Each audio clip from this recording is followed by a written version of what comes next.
E aí, galera, troca do amortecedor do Fox 2014 1.0. Trocar aqui os 4 amortecedores e os batentes coifa e coxinha. Do lado de cá já coloquemos, já montemos, já desmontemos e já montemos novamente. Tá montadinho. Aqui atrás já foi desmontado também, já vai ser montado agora.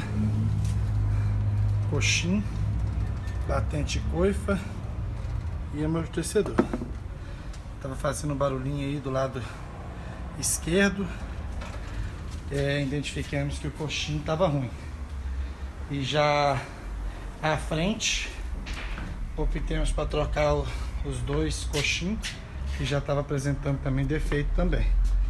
Já desgaste.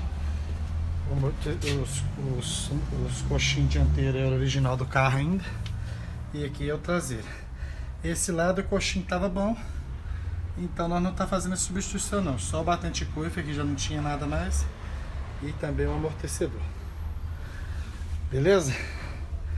Tamo junto. Passando só para dar um alô pra galera aí. E vamos que vamos. Valeu!